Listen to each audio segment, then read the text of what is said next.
Welcome back to Two Doctors Homestead. My name's Daniel. Never thought I was going to make this video. 2 possible cases of Ebola in Manhattan. 2 people walked into a clinic in Manhattan with Ebola symptoms.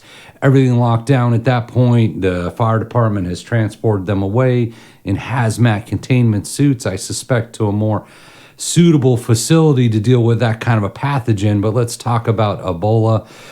Do a little update, right? We haven't talked about Ebola or Marburg since Burning Man, I think, was the last big Ebola scare. I don't think that happened, but that was the last time we came in. Burning Man, they thought there was Ebola there. Now we're saying Manhattan, maybe Ebola there. So what is Ebola? A hemorrhagic fever. So it's a virus that causes severe bleeding, organ failure, and can lead to death. That's why it's kind of a big deal.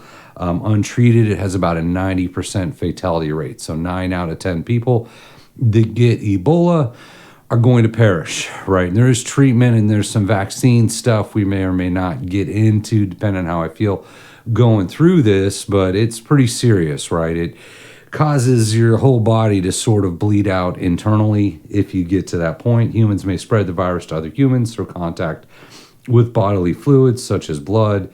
Initial symptoms include fever, headache, muscle pain, and chills. Later, a person may experience internal bleeding, resulting in vomiting or coughing blood.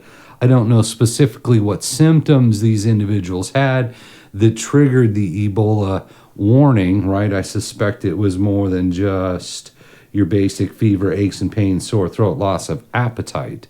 But we'll keep going. So Ebola symptoms, right? We should know. Refresh the knowledge on Ebola. There's been so many pandemic scares since Burning Man. So let's get in. Let's get in a little bit on the Ebola symptoms. Appear anywhere from 2 to 21 days after contact with an Ebola virus, with an average of 8 to 10 days. Means you cannot have symptoms for the first 2 to 21 days. You could be infected, potentially spread without having symptoms, and that's how it can move its way around. Now, generally, Ebola doesn't spread very far because of its high lethality, but there are outbreaks, right? And we did have some Ebola cases in America quite a while back, and that was contained. The course of the illness typically progresses from dry symptoms initially, such as fever, aches and pains, and fatigue, and then progresses to wet symptoms such as diarrhea and vomiting as the person becomes sicker. Primary signs and symptoms of Ebola disease often include some or several of the following: fever, aches and pains such as severe headache, muscles and joint pain, weakness and fatigue, sore throat, loss of appetite, gastrointestinal symptoms including abdominal pain, diarrhea and vomiting, unexplained hemorrhaging, bleeding or bruising. Other symptoms may include red eyes, skin rash, and hiccups. Hiccups is a weird one. Many common illnesses have the same symptoms as Ebola, right? So influenza, flu, malaria, typhoid fever. So how it spreads, as we said, it's contact with fluids, infected, sick, or dead people. Rarely, some people can get the disease from contact with an infected animal like a bat or primate. But it's fluids, cough, sneeze, obviously anything STD, any transmission of fluids, which seems pretty standard. Prevention. So prevention's sort of important. When living in or traveling to regions where viruses that spread Ebola disease may be present, apparently Manhattan's on this list. Take steps to protect yourself. Avoid contact with bodily fluids. Avoid contact with bodily fluids from people and animals, including blood and body fluids like urine, feces, saliva, sweat, vomit, breast milk, amniotic fluid, semen, vaginal fluid from people who are sick.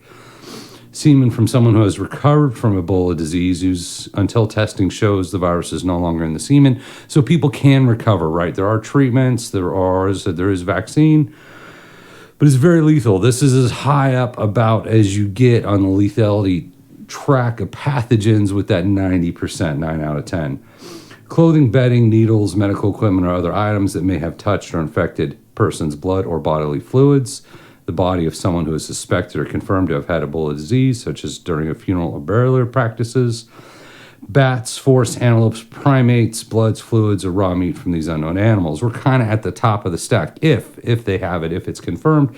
Certainly had enough symptoms to trigger quite the alarm, right? Which is sort of scary. Wear protective equipment. If you come in contact with people who are sick, have died from Ebola, blood and bodily fluids, or objects cover their blood or bodily fluids.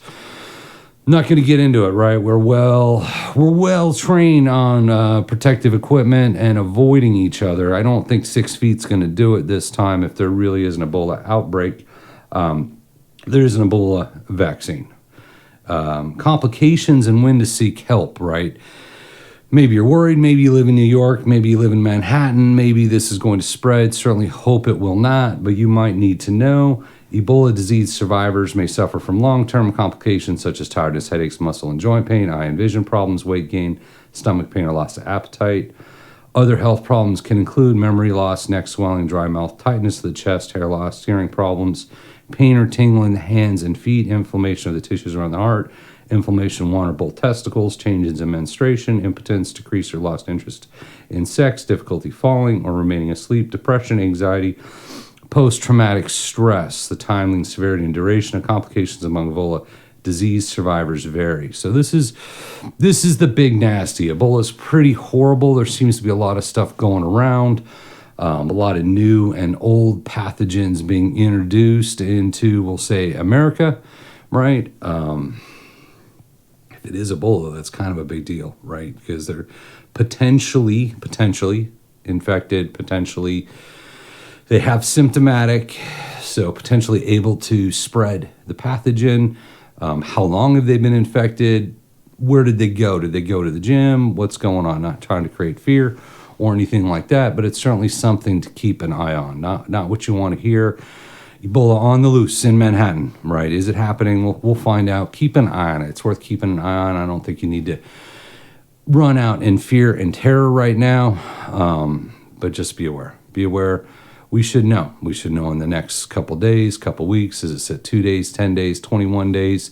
Anyone they might have infected, assuming they're infected, could start showing symptoms in the next few weeks, right? And then they have those people who could they have infected. So you're talking about things like lockdowns, at least locally, if they do believe it does turn out those people had Ebola, contact tracing, all that great stuff, all that stuff we've learned to love so much over the last, say, 5 years. Gonna have to figure it out. Ebola is a big ugly, right? No one wants hemorrhagic fever. Probably not saying that as you would like me to, but it's not good, right? It's not something we want. So wanted to jump in. I saw that, seemed worth reminding everyone, right? Let's get back on the page, put Ebola back on the front page. There's a lot going on in the US, a lot going on in the world.